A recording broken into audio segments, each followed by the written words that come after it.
Joan by Carol M Mottershead. Chapter 20. The writers' salons weren't all bad. Nicholas had met one or two good writers that he admired greatly. They wrote for a weekly publication called the Penny Dreadfuls, known as such because their stories were published in weekly parts and sold for a penny. The stories always had a moral to them, much like the old children's stories or nursery rhymes.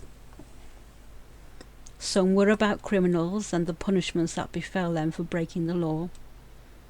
Others were of a supernatural nature, often telling of acts against nature that were thought to be blasphemous, or for the less discerning reader, intending to arouse the more liberated, there were the sexually explicit horror stories. Each and every story condemned persons indulging in such acts, either through ignorance or fear, as outcasts from society. They reminded me of what Domitian had once said. Writing about such things does not mean that it is within you to act as such. Maybe he wasn't such a bad man as his reputation would have people think, but I doubt it. My favourite penny dreadful story was Sherlock Holmes, a drug-using yet intelligent detective, a gentleman of intellect with an artistic bent, who, with the help of his down-to-earth friend and doctor, always caught his man. It was one of Arthur's first stories when he came an author, and I love to believe that there is justice in this world, justice where bad people are punished for their wrongdoings. Nicholas, on the other hand, was more interested in the stories about the supernatural. Vampires, Frankenstein and his monster, werewolves, Dr. Jekyll and Mr. Hyde. He wanted to hear what people thought about the characters in these books, and create a discourse of the subjects. But they seriously filled me with fear. Not for the same reason as many other readers would fear them, but because I could relate to some of them in a more personal way. I noticed that characters in many of the stories about the supernatural were feared by their fellow man, either through ignorance or because they thought it would be an abomination in the eyes of God. Whatever the reasons, the result was always the same. The characters were hunted by those who feared them, and I was afraid for our lives. Would we be considered abominations in the eyes of God if they knew we were immortals? Even though our condition came about through no fault of our own, how safe would we be if anyone knew? John Dee had said in his letter that he had people searching for him, and that we too may be in danger if anyone found out about us. At the time, he didn't say why we were in danger. In hindsight, I can only assume it was the side effect of youth and immortality of which he spoke. But from whom were we in danger? Would they still be looking for us? Were we in danger still? While Punchinella was away for a few weeks, it seemed that now would be a good time as any to find out what was in that box left by John. Nicholas could look after the children. It's not like there were any babies in our troop at the moment. Mr. Hopper, solicitor, Tunbridge, Kent. My memory hadn't failed me. I could still recall the address. I only hoped they would still be there. It had been many years since I'd been given the address to memorize. I had decided to take the train to London, then on to Tunbridge by stagecoach. I'd never been on a train before. It was really quite exciting. Nicholas's curiosity was piqued. He was hard to shake off. I rarely went anywhere on my own, usually dragging him with me for company, in fact. But John Dee had said I was to tell nobody about his letter. I remained resolute this time, simply telling Nicholas I had something personal to attend to. He shut up. He wasn't happy, but he knew better than to get on the wrong side of Mother. Kissing me on the cheek, he reluctantly said his goodbye, watching me leave till I was out of sight. I knew Nicholas was a worrier. He had always been very protective of me, but I knew he had enough work to do with Arthur, enough to distract his attention anyway. Some project or other they were both involved in. I promised I would be back as soon as I could, and explain everything. That seemed to suffice, for now. The train noisily arrived at the station as its brakes screeched to a slow halt along the tracks. Steaming smoke gushed out like dragon's breath and revealed its black gleaming body to me for the first time. It was scary. It was exciting. I'd read about these beautiful things, but wow, being up close, it was amazing. I timorously climbed aboard one of its carriages, where two ladies already sat chattering companionably. A gentleman with a briefcase climbed in next and sat opposite, followed by a young family of 4, plus a baby and luggage. This was going to make for an interesting journey, I thought, not quite sure what to expect. There were several changes en route between Durham and London, and each engine was different. Even their carriages were different, as we seemed to fly through various landscapes, some passing through cities and industrial areas, and others through beautiful countryside. Trains were so much faster than our old wagons. This was quite a treat. I'd been travelling for nearly 3 days by the time I finally reached Tunbridge. Chatting to different people had been fun to begin with, hearing the various dialects as new people replaced dismounting passengers, but waiting around between connections was very tiring.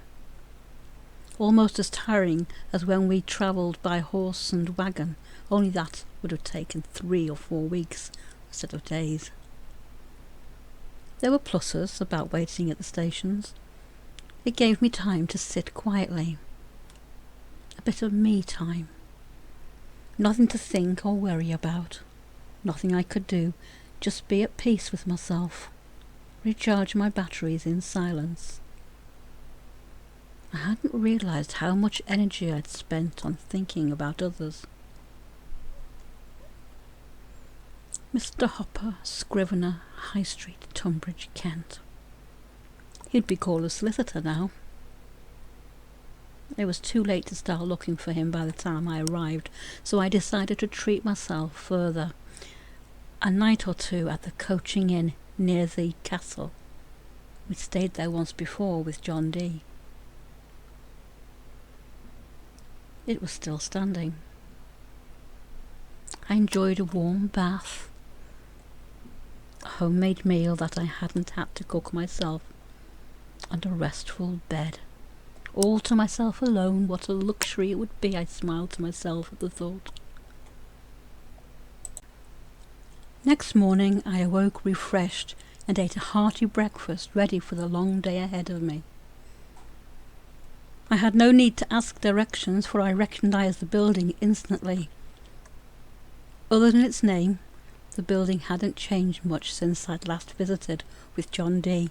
when he helped me sort out Father's estate. I remembered the hanging post outside the Chequers Inn, and the bell tower above Mr. Hopper's. This was definitely the right place. The door opened easily, revealing a clerk busily writing at his desk. I gazed round the room while I waited for him to address me, and amazingly there, hanging in the pride of place, was the face of Mr. Hopper, surrounded by what could only have been a series of successors. How marvellous! It had to be the same firm.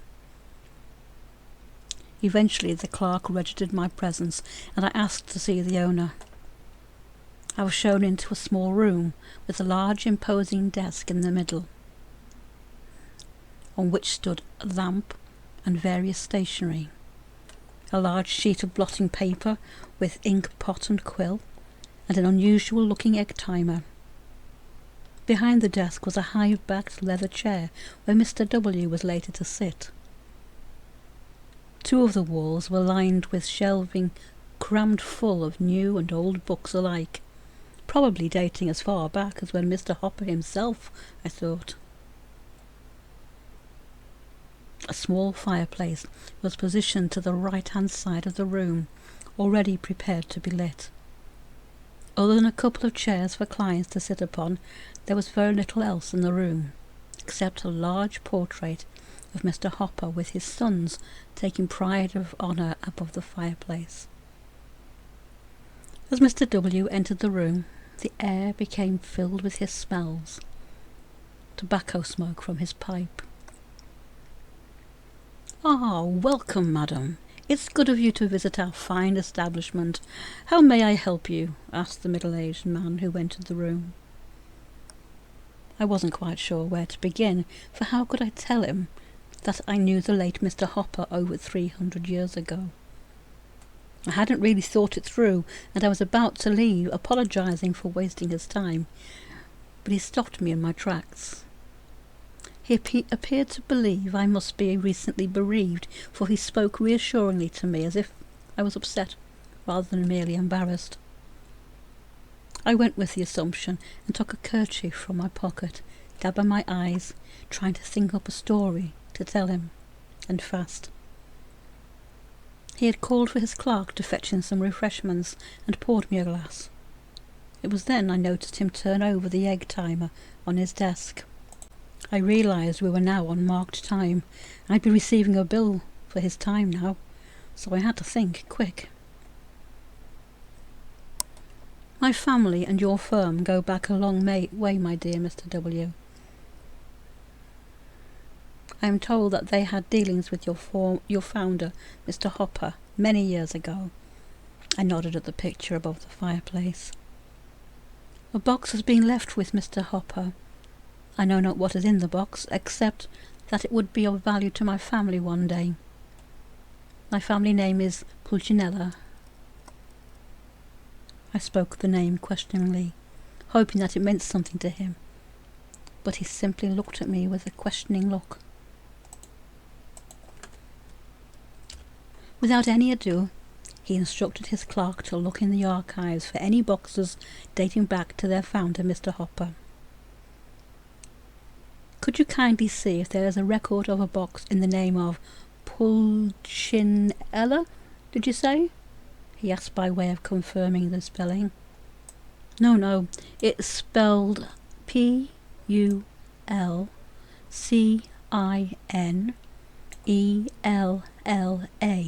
I corrected. "Pronounced Pulcinella." I confirmed his pronunciation was correct, just the spelling was different.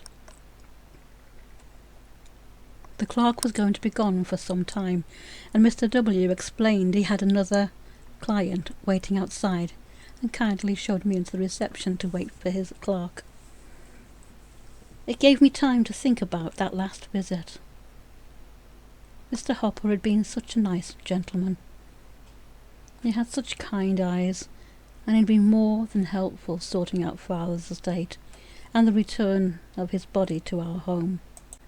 I really should have made time to visit him while he was still alive and thank him properly for his kindness, for that time was a blur.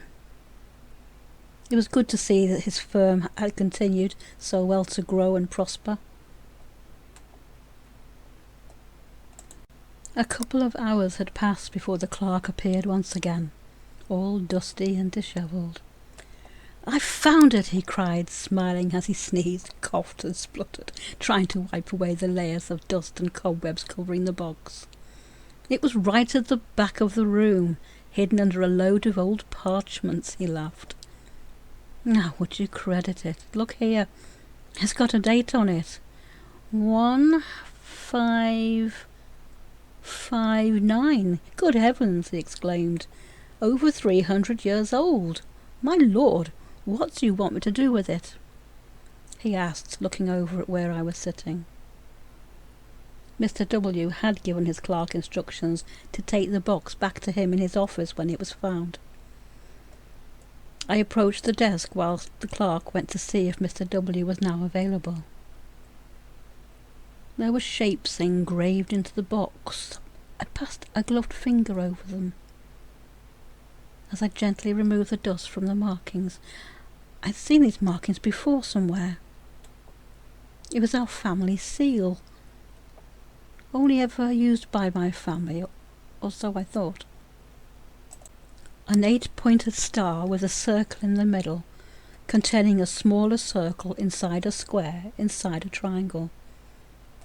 I'd seen the symbol on the door to our family crypt, and again on Mother's coffin, made from flowers woven into the wicker casket. What did it mean? John had said he'd left the potion in the box with instructions. Instructions about what? I frantically started to look for a way into the box. It seemed to be some sort of puzzle box, like the ones governess used to give me when I was a child. The clerk returned. Mr. W. was just finishing up with a client. "Don't you go wiping with that with your hands, my lady. You'll ruin your lovely dress. I'll clean it up before we go in. You sit yourself down a moment." The clerk offered yet another drink while I waited, but I'd done nothing but drink all afternoon. All I wanted now was the water closet. Asking the directions from an embarrassed clerk, I walked away smiling at the look on the young man's face. Embarrassment over such things when you're part of a travelling troupe is not a luxury you can afford. The least said, soonest forgotten about, I always found, so I merely thanked him and rushed back to see Mr. W. Upon my return, Mr. W. was already looking over the box. My, what have we here then?" he asked. Mr. W. was bemused. "Why, it looks like a Chinese puzzle box," he exclaimed. "I've heard about such things, but never in my life have I ever actually seen one before, let alone seen one opened. Would you like me to try to open it for you, my dear?" he offered, staring at such an unusual item in bewilderment. I could only stare at the box, trying to remember what I'd learned about opening a puzzle box. No, thank you, sir. If I could be left alone for a while." I looked questioningly at Mr. W., more as an instruction than a question. Mr. W. left the room. I stood in front of the box, allowing my fingers to move over and around it, feeling for those telltale markings that were clues as to where to press and where to push in order to open the box. Sometimes there were hidden drawers with the keys to find. After a few attempts, I finally felt movement. The front base of the box slid to one side, revealing what looked like just a hollow space. I pushed a panel over the revealed hollow space and found that it moved forward. A sidelong rectangular piece of wood could be removed completely from the box. The box still didn't open. I carefully examined the piece of wood now in my hand. "Yes, I found it!" I yelled quietly, not wishing to draw attention to myself. A key was hidden between two pieces of wood, which was within the hollowed-out piece of wood. The lock. Where was the lock that fit the key? I looked over the box. Up, over, round and round. Finally the base moved onto the box. A loose wooden tile that looked like part of the decoration slipped a little. It wouldn't move. With a little pressure, the tile fell onto the desk, revealing a lock. Excitedly, I placed the key in the lock and tried to turn it. It wouldn't budge. A little more pressure and it finally turned. The box was ready to open. In the box was a letter, and beside the letter, the bottle of which John had spoken, containing that hellish potion. The potion was the cause of our immortality. I wasn't sure whether to destroy it or keep it. I decided that if it was important enough for John to risk his life, the least I could do was read his letter.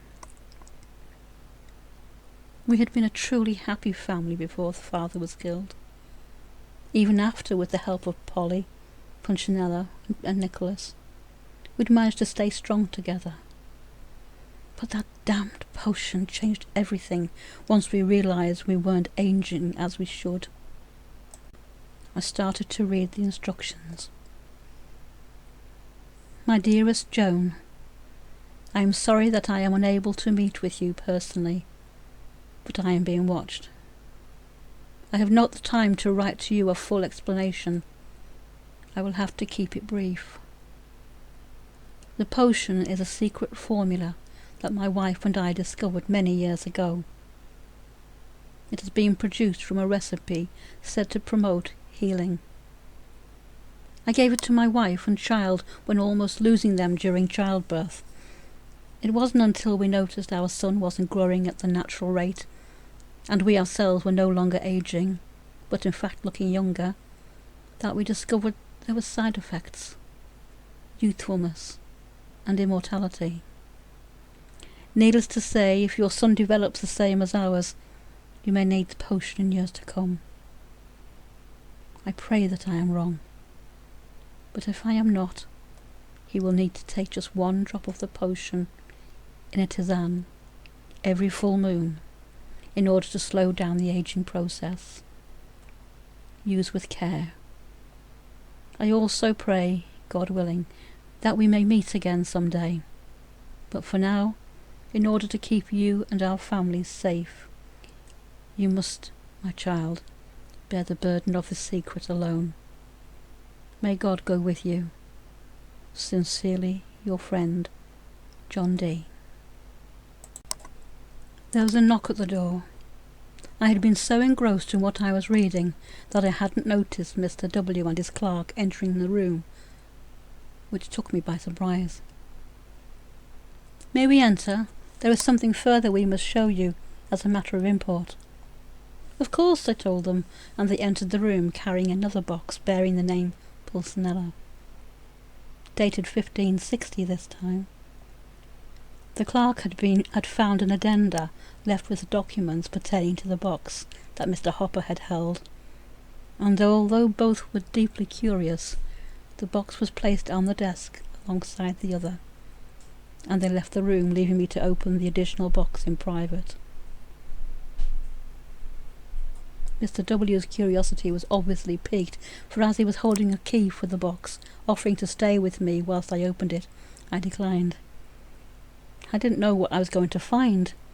I was already distraught at being reminded that my family and myself could still be in danger. And my son, his aging? I didn't want to think about it. What more could be awaiting me in this extra box? This time the box was made from a simple metal that opened with a key. Inside there were 5 keys and a second letter, this time written by a different hand. The writing was faded. There was only light from the lamp on the desk to read by, so I decided there was nothing more I could do for the night. Placing the letter from John D. and the potion into the puzzle box, I locked it, as it had been before, and then placed the 5 keys and the accompanying letter in my tote bag to read later, and walked to the reception, leaving the metal box and key next to the puzzle box. I found Mr. W. giving instructions to his clerk. Dear lady, if you are residing nearby, and since darkness is nigh, may I be so bold as to walk you to your accommodation? My clerk can lock up for the night, and he nodded in his clerk's direction as confirmation. I accepted, of course. It had been quite some time since anyone had shown me such courteousness. I was enjoying the pleasant change of circumstances. William Shakespeare was quite right. Clothes do maketh the man. I smiled at the memory. Used to being on the go most of the time, I was feeling rather tired after such a long day of sitting around, waiting. I had intended to enjoy another home-cooked leisurely meal before retiring, and an early night in readiness for my return journey the next day. But it looked like I might be in Tunbridge for another day at least. I needed to understand what I was reading and decide on what to do next. Impatient to read the contents of the second letter, hoping it would answer the mystery of the keys, I bade Mr. W. good night and ordered food and a calming tisane to be brought to my room. After busying myself with my ablutions in the privacy of my own room, oh, what luxury! I sated my hunger with a pleasant meal, a sip of the tisane, and turned my attention to my tote bag, taking out the 5 keys and the faded parchment. So what have we here? I asked quietly to the room, fingering each key individually, as if they were each going to hold clues as to their purpose. They were large and decoratively ornate, but no words or numbers for clues, all identical. Picking up the faded parchment, I held it as close to the lamp as I dared and started to read. To whom it may concern.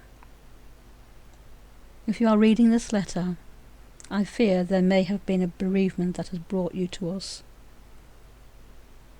The keys within are keys to the family crypt in Italy. You must follow my instructions to the letter. There is one for each of you. Polly, baby Nicholas, Pulcinella, and my dear Joan. In the event of a death, ensure please that the body is not touched in any way. No embalming. No procedures other than cleaning to be done prior to being placed in the crypt. Coffin should contain 1 key in each as needed. To be placed near a hand or on the chest near the hand. The coffin must have no less than 8 air holes cut into it. The additional key is to lock the crypt to keep out grave robbers. Unused keys are to be kept in the box at the scrivener's, where you found them. With my sincerest love and affection, remember, time is our greatest healer. And it was signed P. Who was P? Who had written the letter? They had to have known about the potion and its effects. I wish I'd seen those letters before now, as I may have been able to speak with whomever had written the letter.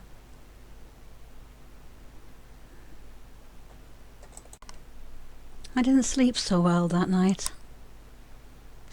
I dreamt about my mother lying in that cold, dark, damp crypt, and remembered worrying if she was cold. Then the face of poor James Scott as he stood up and stared at Jack Ketch in disbelief. Nightmares. Seeing father fall when he was hit by an arrow at Calais. And Scaramouche. Poor Scaramouche. I awoke suddenly, remembering how I'd been told that I'd nearly died on that boat. How we'd nearly all died, even after taking the potion.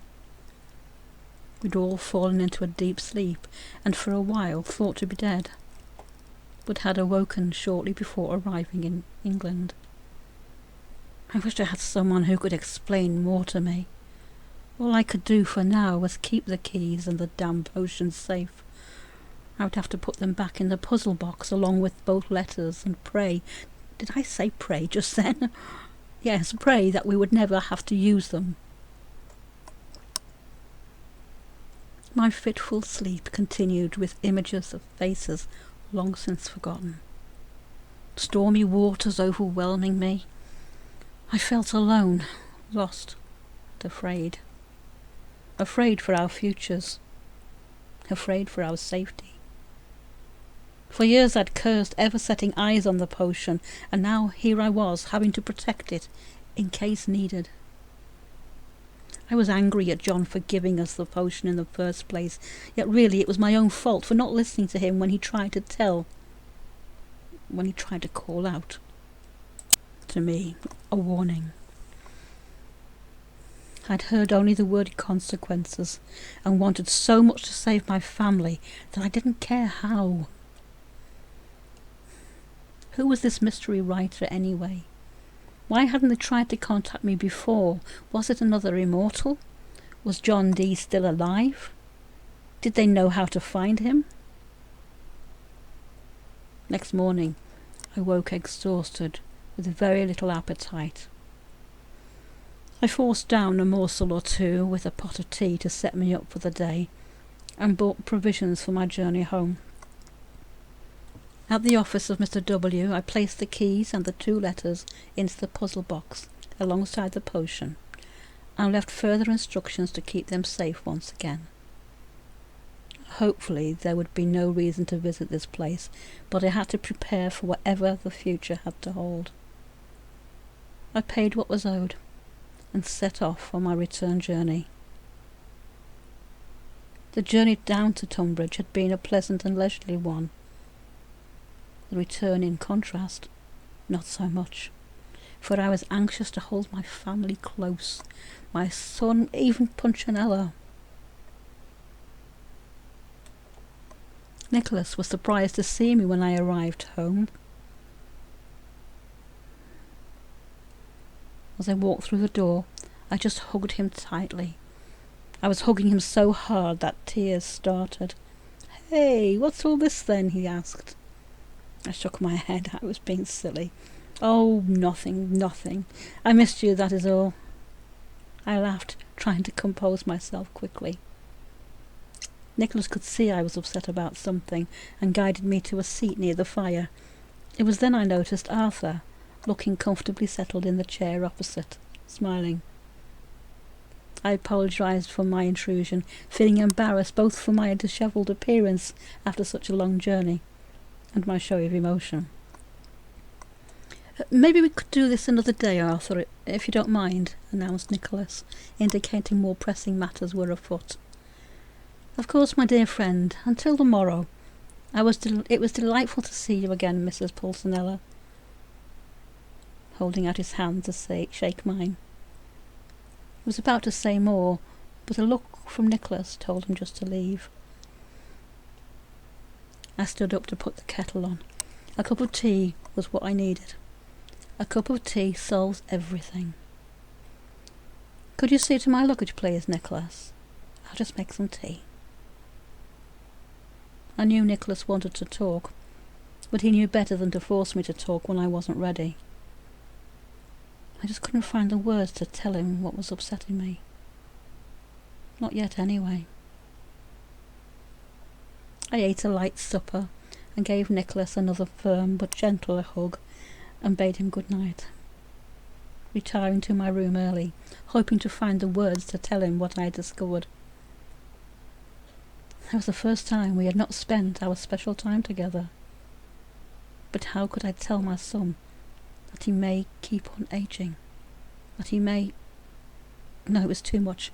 I refused to even think of it. I cried myself to sleep.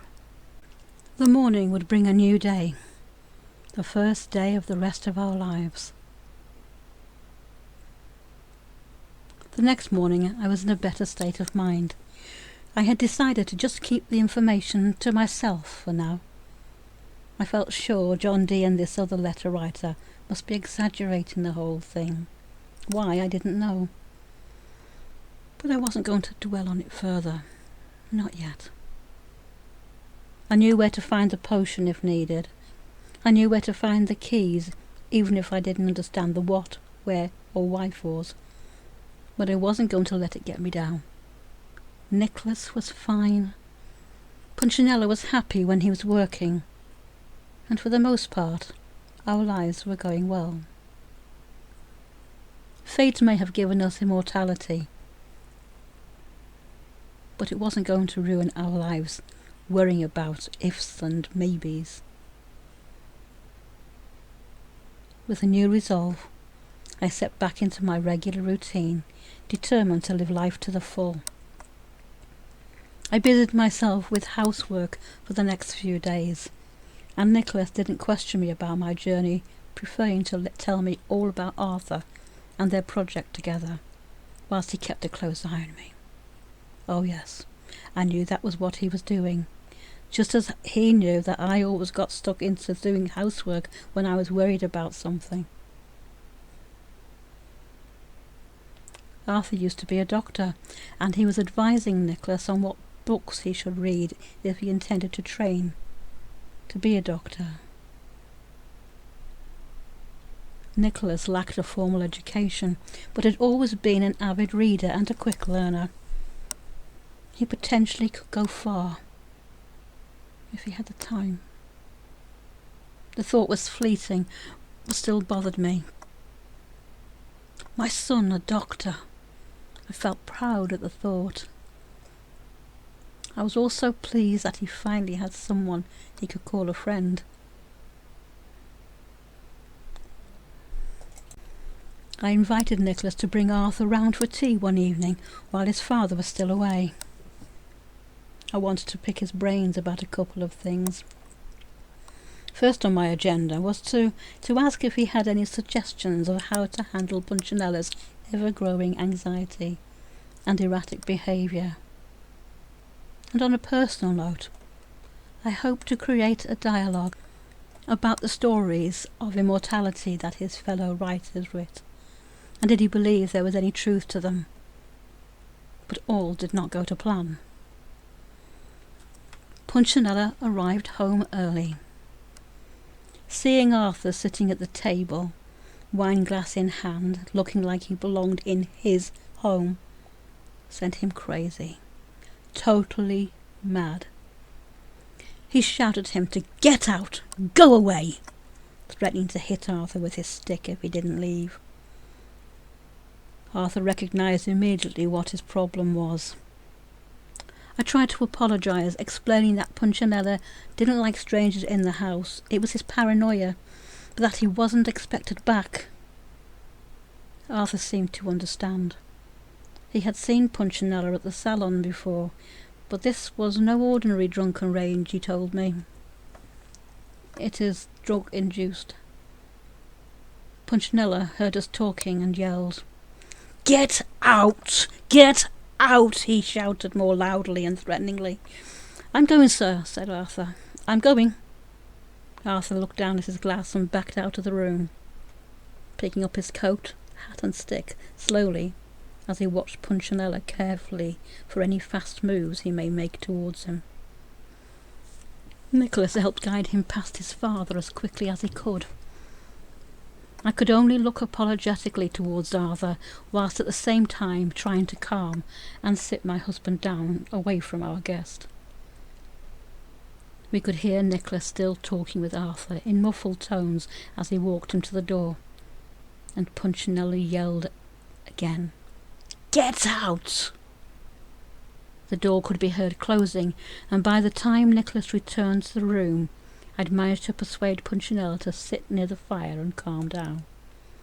He sat moodily staring into the fire whilst I prepared a warm drink, into which I slipped a drop or two of valerian to help him sleep. I stood behind him, gently stroking his hair like a child to calm him further. Punchinella was showing signs of sleepiness already, but Nicholas was fuming. I could see the rage in his eyes as he glared at his father and at me.